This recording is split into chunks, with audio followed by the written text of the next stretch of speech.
Good morning সকলকে, একটা নতুন দিনের শুভেচ্ছা।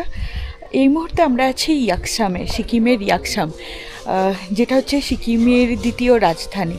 তো এখানে আমরা যে হোমস্টেটাতে আছি আমার পিছনে দেখা যাচ্ছে, আর এখান থেকে আমরা এখন বেরিয়ে যাব পেলিংয়ের উদ্দেশ্যে। এখানে একটা জিনিসই দেখা এখন আমাদের বাকি আছে, সেটা হচ্ছে কত্থক লেক। পাশেই আছে, কত্থক লেকটা দেখে আমরা তারপর যাব। প্রত্যেক দিন বৃষ্টিতে একদম অতিষ্ঠ হয়ে গেছি। কালকেও সারা রাত বৃষ্টি পড়েছে, এখন বেশ রোদ, এই যে দেখা যাচ্ছে ভালো রোদ। আর সামনে বেশ একটা ছোট্ট মানুষটি টাইপ আছে, ওটা একটু দেখে তারপর আমরা এখান থেকে একটু টিফিন করে বেরোবো। চলুন ওটা আপনাদের একটু দেখিয়ে আনি।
আমরা আছি সিকিমের প্রাক্তন রাজধানী ইয়াকসামে।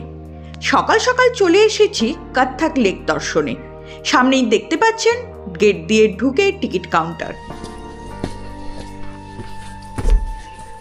सुबह कितने बजे से खुला रहता है? 4 बजे तक। हाँ 4 बजे तक। नहीं, सुबह कितने बजे खुलता है? आप कॉल करने से आए जाओ। अच्छा अच्छा अच्छा, कॉल करना पड़ेगा। ये फोन नंबर? हाँ जी, ফোন করে দিলেই ওনারা চলে আসবেন। আর বিকালবেলায় 4টে পর্যন্ত খোলা থাকে। আচ্ছা আচ্ছা, ঠিক আছে।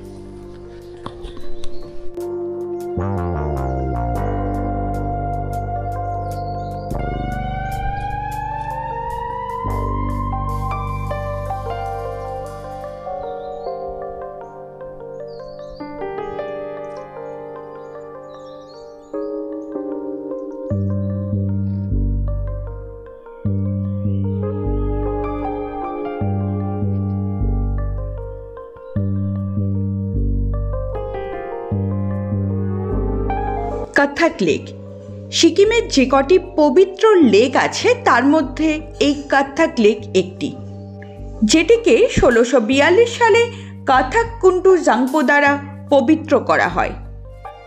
ইউনেস্কোর কাঞ্চনজঙ্ঘা ন্যাশনাল পার্কের বাফার জোনের মধ্যে অবস্থিত এই কত্থক লেক। কথিত আছে জঙ্গলে পরিবৃত একটি অঞ্চল বা লেক হওয়া সত্ত্বেও এই লেকের মধ্যে আপনি কোনো নোংরা বা পাতা পাবেন না। যদি ভুলবশত কোনো পাতা পড়েও সেটি কিনা পাখি মুখে করে তুলে নিয়ে চলে যায়।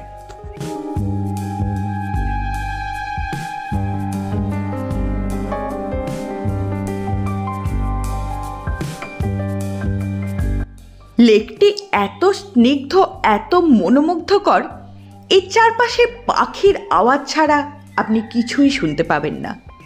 ঘন্টার পর ঘন্টা বসে থাকতেও এতটুকু ক্লান্তি লাগবে না। সিকিম যারা ঘুরতে আসছেন অবশ্যই পেলিংয়ের দিকটা তারা ইয়াকসামের এই পবিত্র লেকটি দেখতে ভুলবেন না। অসাধারণ একটি লেক, আর এর জলে যে প্রতিচ্ছবি পাবেন, ছবি তুলে তুলে মন ভরবে না, এত সুন্দর তার প্রাকৃতিক বৈশিষ্ট্য। চলছে সিকিম পর্ব। সদ্য সিকিম থেকে ঘুরে এসে সিকিমের নানান জায়গা নিয়ে ছোট ছোট ভিডিও করে সঙ্গে থাকছি আপনাদের। আপনারাও সঙ্গে থাকুন, আমার সঙ্গে থাকুন তেপান্তর দ্য এক্সপ্লোরারের।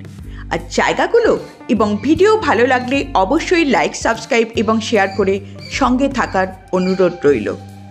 অসংখ্য ধন্যবাদ সম্পূর্ণ ভিডিওটি দেখার জন্য এবং সঙ্গে থাকার জন্য। জানাচ্ছি সিকিমের ছোট ছোট ঐতিহ্যবাহী জায়গা।